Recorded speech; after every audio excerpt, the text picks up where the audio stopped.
Is Monkey D. Dragon evil? What's going on YouTube? It's Anime Fan Talk, and we're going to be answering a simple question. But before we do, let's use an example from another theory that, well, it's mostly hated. Shanks being evil. Now, if you've been following me for a long time, you would know how I would feel about that theory, but I bring it up because it's a great example for Monkey D. Dragon.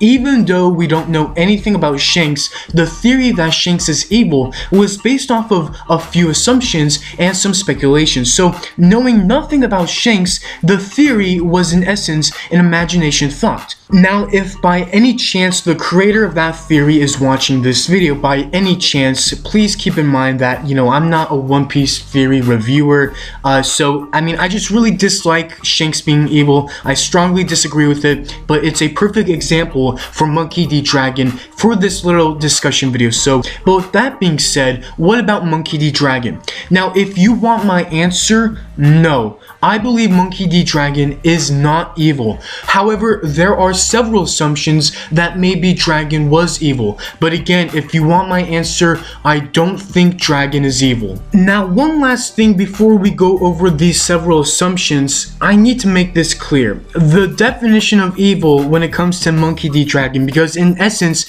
he is the antagonist to the Marines. Now, there's this whole confusion within the One Piece fan base. Who's evil? Who's good? Like, it's a huge confusion. Now, obviously, pirates, they're evil, Marines are good, but from time to time, Ichiro Oda would always make the protagonist and antagonist switch around. So, what about Monkey D. Dragon, the Revolutionary Army? Now, I look at the Revolutionary Army as an independent group, as both the protagonist and both the antagonist, almost like an anti-hero. So, Monkey D. Dragon to me is an anti-hero. He is an anti-hero, but the definition of evil, we're going to be using something like Shanks being evil. The Shanks being evil theory where Shanks, so-and-so, he was using Luffy. So we're going to be going off of that kind of evil. Now, I would go over all several assumptions, but I think there's only 3 assumptions that are really worth talking about. I mean, the rest are just, ridiculous, but I'm going to be talking about 3 assumptions.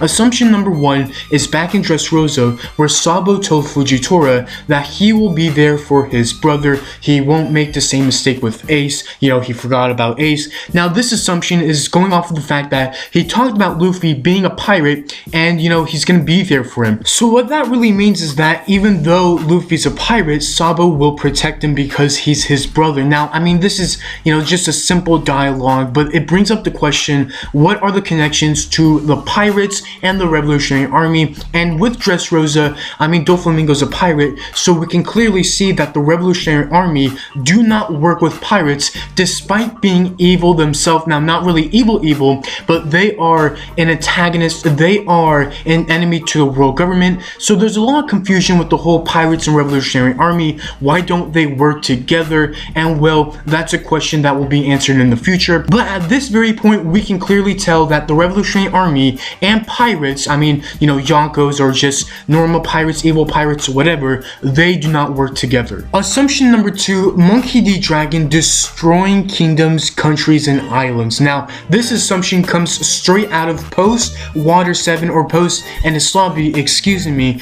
and Nico Robin's talking about Monkey D. Dragon, and she goes on to say that Dragon has destroyed, has completely ruined islands and countries and kingdoms, but in Sabo's flashback, we see that Dragon didn't really do anything to the Goa Kingdom, but saved the people that were going to be burned to death. So I really love this assumption because it does kind of like, it gives you the idea that, okay, Dragon's destroying countries and islands, but he didn't do anything to the Goa Kingdom. Now, obviously, he's saving people from these kingdoms and countries. So this assumption is the only one that does really make sense. Assumption number 3, and the final assumption that's really worth talking about, Ivankov was in Impel Down for years, decades, and he told Luffy that they were waiting for a certain someone to come and rescue them.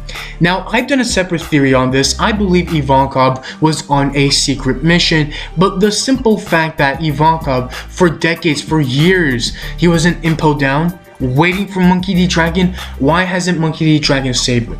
So those are the three main assumptions that are worth talking about. Obviously, I don't believe Monkey D. Dragon is evil. I believe Monkey D. Dragon and, well, the Revolutionary Army, they are an anti-hero, the anti-antagonist or anti-protagonist of this series of One Piece. But ladies and gentlemen, that's all for me. Let me know what you think about Monkey D. Dragon. Is he evil or is he an anti-hero? Let me know your thoughts in the comment section down below. If you enjoyed the video, please be sure to leave a like, and if you're new, if you could please subscribe, that would be really great. I would appreciate it. Thank you so much for watching. I'm Anime Fan Talk, signing off.